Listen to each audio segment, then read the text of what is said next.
Welcome to study best channel. இன்றைக்கி நம்ம வீடியோவில் என்ன பார்க்க போகிறோம்னா, எஸ்ஜிடி எக்ஸாமுக்காக வந்து நம்ம ப்ரிப்பேர் பண்ணிகிட்டு இருப்பீங்க இல்லையா, அவங்களுக்கான நோட்ஸ் தான்.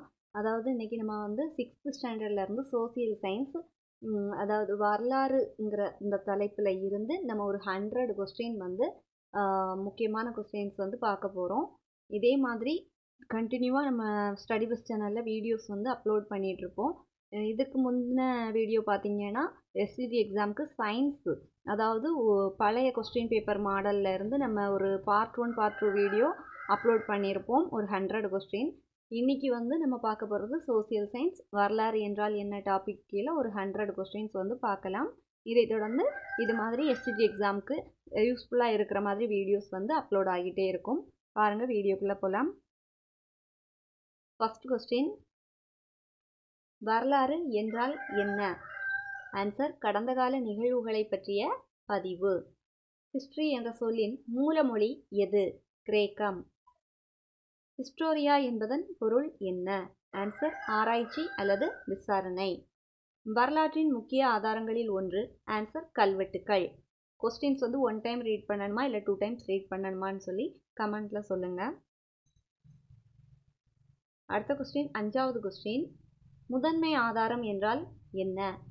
ஆன்சர், நிகழ்வுகள் கடந்த காலத்தில் உருவாக்கப்பட்ட ஆதாரம். கல்வெட்டுகளை படித்தறிந்த முதன்மை ஆய்வாளர் யார்? Answer, James Prinsep. வரலாறு ஆய்வு செய்பவர் யார்? ஆன்சர், வரலாற்றாளர், ஹிஸ்டோரியன். கடந்த கால வாழ்க்கை முறையை அறிய உதவுவது? ஆன்சர், தொல்பொருள் ஆய்வு. அடுத்த கொஸ்டின், 9வது கொஸ்டின், இந்திய தொல்பொருள் ஆய்வு துறையின் சுருக்க பெயர் என்ன? Answer, ASI. முக்கியமான கொஸ்டின் அது. கல்வெட்டுகள் பொதுவாக எழுதப்பட்ட பொருள்? ஆன்சர், கல். வரலாறு எதை கற்றுத்தருகிறது? ஆன்சர், காரண விளைவு தொடர்பு கற்றுத்தருகிறது. 12வது question, history is a story of past events என கூறியவர்? Answer, Herodotus. அடுத்த கொஸ்டின், 13வது கொஸ்டின், குகை ஓவியங்கள் எந்த ஆதாரம்? தொல்லியல் ஆதாரம். பழங்கால இலக்கியத்தின் உதாரணம்? ஆன்சர், சங்க இலக்கியம். நாணயங்களை பற்றிய ஆய்வை என்ன என்பார்கள்? நாணயவியல் என்பார்கள். இந்திய ASIயை நிறுவியவர் யார் அப்படின்னு கேட்டிருக்காங்க. Answer, Alexander Cunningham. 17வது கொஸ்டின், வாய்மொழி ஆதாரத்தின் ஒரு உதாரணம்? ஆன்சர், மக்கள் பாடல்கள். வரலாறு நாம் அறிய உதவுவது, அதாவது வரலாற்றை நாம் அறிய உதவுவது? ஆன்சர், சமூக வளர்ச்சி. தமிழின் நற்பண்புகளை விளக்கும் நூல் திருக்குறள். தாமிர பலகைகள் எந்த வகை ஆதாரம்? தொல்லியல் ஆதாரம். 21வது கொஸ்டின் பாருங்க, கல்வெட்டுகளை பாதுகாக்கும் அரசு அமைப்பு எது? ஆன்சர், இந்திய தொல்பொருள் ஆய்வுத்துறை, ASI, அதோட ஷார்ட் ஃபார்ம். கல்வெட்டுகளை படிப்பதற்கான ஆய்வு என்ன? ஆன்சர், கல்வெட்டியல். பழங்கால மண்பாண்டங்கள் எதை அறிய உதவுகின்றன? ஆன்சர், மக்கள் வாழ்க்கை மற்றும் பண்பாடு. தொல்பொருள் என்பதன் பொருள்? ஆன்சர், பழமையான மனிதன் பயன்படுத்திய பொருள். 25வது கொஸ்டின், குகை ஓவியங்கள் எதற்கு உதவும்? ஆன்சர், ஆரம்ப மனிதனின் வாழ்க்கை மற்றும் செயல்களை அறிய. இந்தியாவில் கிடைத்த மிக பழமையான எழுத்து பிராமி எழுத்து. வரலாறு எதனை முன்னிறுத்துகிறது? உண்மை மற்றும் ஆதாரத்தை முன்னிறுத்துகிறது. வரலாற்றை அறிய உதவும் முக்கிய கருவி காலவரிசை, டைம்லைன். 29வது கொஸ்டின் பார்ப்போம். ஃபாதர் ஆஃப் ஹிஸ்டரி என்று அழைக்கப்படுபவர்? Herodotus, father of history. முக்கியமான கொஸ்டின், அது கண்டிப்பாக கேட்பாங்க. பழங்காலத்தில் வரலாறு எவ்வாறு பரவியது? வாய்மொழி மூலம் பரவியது. வரலாற்றின் முக்கிய நோக்கம் மனித முன்னேற்றத்தை அறிதல். நாணயங்கள் மூலம் எதை அறியலாம்? அரசரின் ஆட்சி, மதம், கலாச்சாரம் அறியலாம். அடுத்து 33வது கொஸ்டின் பார்க்கலாம். பண்டைய கல்வெட்டுகள் எதில் பொறிக்கப்பட்டிருந்தன? கல், தாமிரம். அடுத்து, எபிகிராஃபி என்பதன் தமிழ் பொருள் என்ன? ஆன்சர், கல்வெட்டியல். எபிகிராஃபினா கல்வெட்டியல். வரலாறு எதை சொல்லாது? கற்பனை கதைகளை வந்து சொல்லவே சொல்லாது வரலாறு. முக்கியமானது. 36வது கொஸ்டின், கல்வெட்டில் உள்ள எழுத்துக்களை புலப்படுத்துவது? வாசிப்பு, டீகோடிங் சொல்லுவாங்க. 37வது கொஸ்டின் பார்க்கலாம். 37வது கொஸ்டின் வரலாற்று ஆதாரம் எது அல்ல? புதினம் அல்ல. கல்வெட்டுகள் எழுத பயன்படுத்திய கருவி எது? ஆன்சர் இரும்பு அல்லது வெள்ளி முனைப்பட்ட கருவி. தொல்பொருள் ஆய்வு நடைபெறும் இடத்தை என்ன சொல்வார்கள்? அகழாய்வு தளம், எக்ஸ்கேவிஷன் சைட். அடுத்து 40வது கொஸ்டின் கல்வெட்டுகள் எதை சொல்கின்றன? அரசின் சட்டங்கள், ஆணைகள் இதை பற்றி சொல்கின்றன. 41வது கொஸ்டின்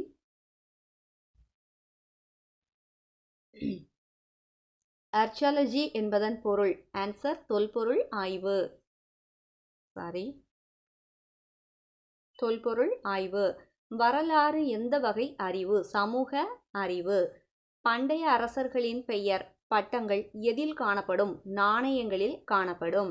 சம்பவங்களின் வரிசைப்படுத்துதல், அதாவது இதை காலவரிசை அப்படின்னு சொல்லுவாங்க. 45வது கொஸ்டின் பார்க்கலாம். 45வது கொஸ்டின் வரலாற்றின் முக்கிய ஆதாரம் அல்லாதது கேட்டிருக்காங்க. அல்லாதது கொஸ்டின் ரீட் பண்ணும்போது கொஞ்சம் கவனமாக நம்ம ரீட் பண்ணி ஆன்சர் பண்ணுறதுக்கு பார்க்கணும் எக்ஸாம் டைமில். ஏன்னா நிறைய கொஸ்டின்ஸ் நம்மளை கன்ஃபியூஸ் ஆக்கும். வாசிக்கும்போது ஆன்சர் இதுதான் அப்படின்னு சொல்லியிருக்கோம். செகண்ட் டைம் வாசிக்கும்போது தான் தெரியும், ஓ நம்ம இப்போ தான் புரிஞ்சுருக்கிறோங்கிறத நம்ம கெஸ் பண்ண முடியும். வரலாற்றின் முக்கிய ஆதாரம் அல்லாதது ஆன்சர் விளம்பர பதாகை அப்படின்னு சொல்லுவாங்க. நியூமிஸ்மேட்டிக்ஸ் என்பதன் பொருள்? ஆன்சர் பார்த்திங்கன்னா நாணயவியல். குகை ஓவியங்கள் பெரும்பாலும் எதை வரையும்? ஆன்சர் வேட்டை, விலங்குகள், மனித செயல்கள் இதை வரையும். அடுத்து 48 கல்வெட்டுகள் முதலில் கண்டுபிடிக்கப்பட்ட ஊடகம் கல். 49வது கொஸ்டின் பார்க்கலாம். பிராமி எழுத்தை வாசித்து அறிந்தவர் யார்? ஆன்சர் பார்த்திங்கன்னா ஜேம்ஸ் பிரின்சிப். வரலாறு எதை புரிய செய்கிறது? நம் சமூக வளர்ச்சியின் பாதையை புரிய செய்கிறது வரலாறு. கல்வெட்டு மூலம் அறியப்படாதது எது? ஆன்சர் பார்த்தீங்கன்னா எதிர்கால கணிப்புகள் அறியப்படாதது. அகழாய்வு செய்வோர் யார்? தொல்பொருள் அறிஞர்கள் தான் அகழாய்வு செய்யப்படுபவர்கள். அடுத்து 53வது கொஸ்டின் கல்வெட்டுகளில் எவை அதிகம் எழுதப்பட்டுள்ளன? ஆணைகள், வரி விபரங்கள் எழுதப்பட்டிருக்குங்க. அடுத்து 54வது கொஸ்டின் வரலாற்று ஆதாரங்களில் ஒன்று அல்லாதது? சமையல் குறிப்புகள் தான் அதில் இல்லாதது. அடுத்து பாருங்க 55வது கொஸ்டின் நாணயங்கள் மூலம் புரிந்து கொள்ளப்படுவது? வர்த்தகம், அரசாட்சி, மதம் இந்த மூன்றும். அடுத்து தொல்பொருள் ஆய்வின் பயன்? ஆன்சர் மறைந்த நாகரிகங்களை கண்டுபிடித்தல் தான் இந்த தொல்பொருள் ஆய்வின் நன்மைகள்னு சொல்லி வச்சுக்கலாம். அடுத்து 57 கல்வெட்டுகளை பாதுகாக்கும் இடம்? அருங்காட்சியகம், எல்லாருக்கும் தெரியும். அடுத்து வரலாறு யாரை மையமாக கொண்டு உள்ளது? மனிதனை மையமாக கொண்டுள்ளது. பழைய ஆய்வுகளை மறுபடியும் பார்த்தல் என்பது மறு ஆய்வு அப்படின்னு சொல்லுவாங்க. கல்வெட்டை படிக்கும்போது முக்கியம் என்ன அப்படின்னா எழுத்து வடிவங்களை புரிதல் தான் ரொம்பவே முக்கியம். அடுத்த கொஸ்டின் 61வது கொஸ்டின் பழைய படங்கள் எந்த ஆதாரமாகும்? ஆன்சர் காட்சிப்பட ஆதாரம் அப்படின்னு சொல்லுவாங்க. வரலாற்று நிகழ்வுகள் எதை பொறுத்தது? காலம் மற்றும் இடத்தை பொறுத்தது. கல்வெட்டுகள் எதை பதிவு செய்கின்றன? அரசின் ஆட்சி செயல்களை கல்வெட்டுகள் பதிவு செய்கின்றன. 64வது கொஸ்டின் முந்தைய கால மக்கள் வாழ்வு அறியக்கூடியது எது? முந்தைய கால மக்களின் வாழ்வை அறியக்கூடியது தொல்பொருள் கண்டுபிடிப்புகள். 65வது கொஸ்டின் வரலாற்றின் அடிப்படை கூறு அப்படின்னு எதை சொல்றாங்கன்னா வரலாற்றின் அடிப்படை கூறு அப்படின்னு எதை சொல்றாங்க?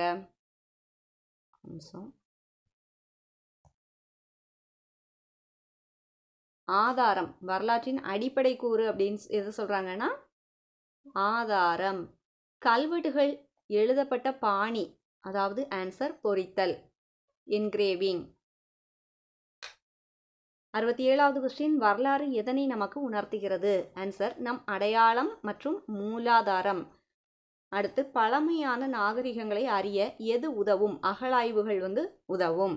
அடுத்த கொஸ்டின் 69வது கொஸ்டின் வரலாற்றை எழுதும் பணி அப்படின்னா வரலாறு எழுதுதல், அதாவது ஹிஸ்டோரியோகிராஃபி.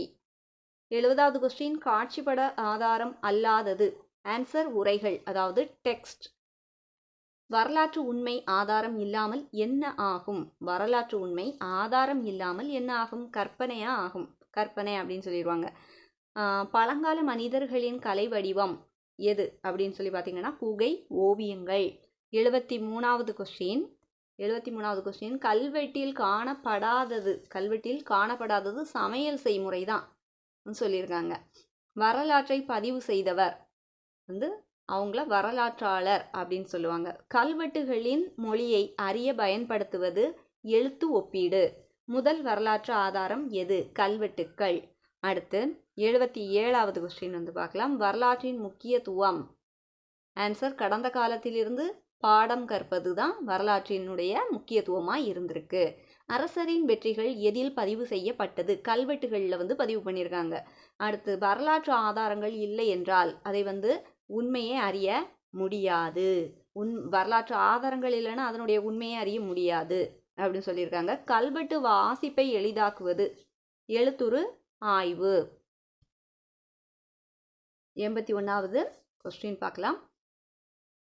வரலாறு எதை பதிவு செய்கிறது? மனிதனின் செயல்களை பதிவு செய்கிறது. வரலாற்று முன்துறையில் முதல் படி என்ன அப்படின்னு கேட்டிருக்காங்க.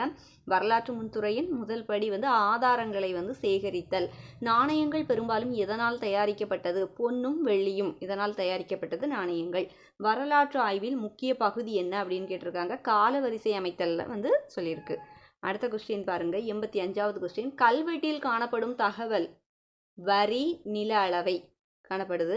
வரலாறு எதன் மேல் நிற்கிறது? உண்மை ஆதாரங்கள் மேல் தான் நிற்கிறது வரலாறு.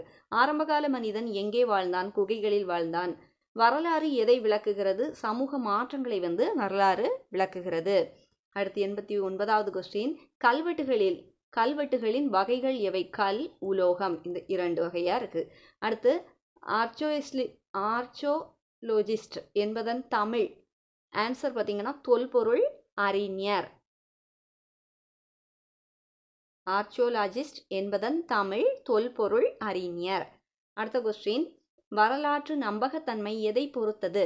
ஆன்சர் ஆதாரத்தின் உண்மைத்தன்மையை பொறுத்தது. வரலாற்று ஆய்வின் இறுதிப்படி அப்படின்னு எதை சொல்றாங்கன்னா வரலாறு எழுதுதலை சொல்றாங்க. 93வது கொஸ்டின் கல்வெட்டுகளில் பொதுவாக எழுதப்பட்டது அரசாணைகள். பழங்கால வாழ்க்கைக்கு உதாரணம் குகை ஓவியம். கல்வெட்டுகள் எதற்கு பயன்பட்டது? தகவலை நிலைத்திருக்க செய்வதற்கு பயன்படுத்தப்பட்டது. வரலாற்றின் ஆதார வகைகள் எதெல்லாம் அப்படின்னு சொல்லி பார்த்தீங்கன்னா இலக்கியம், தொல்லியல், காட்சிப்படம், வாய்மொழி, அப்படி இந்த 4. அதாவது வரலாற்றின் ஆதார வகைகள் எத்தனை அப்படின்னு சொல்லி பார்த்தீங்கன்னா 4. 97வது கொஸ்டின் வரலாறு எதை பற்றி பேசுகிறது? கடந்த கால மனித வாழ்க்கையை பற்றி பேசுது. நாணயங்கள் யாருக்கு சொந்தம்? அக்கால அரசர்களுக்கு சொந்தம். பழைய இலக்கியத்தை ஆய்வு செய்பவரை எப்படி சொல்லுவாங்கன்னா இலக்கியவியலாளர் அப்படின்னு சொல்லுவாங்க. 100வது கொஸ்டின், அதாவது கடைசி கொஸ்டின் வரலாற்றின் முக்கிய குறிக்கோள் என்னவா இருந்திருக்கு அப்படின்னு சொல்லி பார்த்தீங்கன்னா சமூகம் எப்படி வளர்ந்தது என்பதை என்பதனுடைய விளக்கமாக இருந்திருக்கு. சரி, இப்போ நம்ம சோசியல் சயின்ஸில் இந்த வரலாறு என்றால் என்ன அந்த சாப்டரோட இதில் ஒரு 100 கொஸ்டின் நம்ம பார்த்துருக்கோம். இதை தொடர்ந்து நாளைக்கு சோசியல் சயின்ஸில் உள்ள முக்கியமான கொஸ்டின்ஸ் அப்லோட் ஆகும். இதே மாதிரி உங்களுக்கு இந்த வீடியோ யூஸ்ஃபுல்லாக இருந்துச்சுன்னா நம்ம ஸ்டடி பெஸ்ட் சேனலில் சப்ஸ்கிரைப் பண்ணி வச்சுக்கோங்க. அதை விட ரொம்பவே முக்கியமானது எஸ்டிடி எக்ஸாமுக்கு இதே மாதிரி உங்களை மாதிரி ப்ரிப்பேர் பண்ணிகிட்டு இருக்கிறவங்களுக்கு இந்த வீடியோவை மறக்காமல் ஷேர் பண்ணுங்கள். தேங்க்ஸ் ஃபார் வாட்சிங்.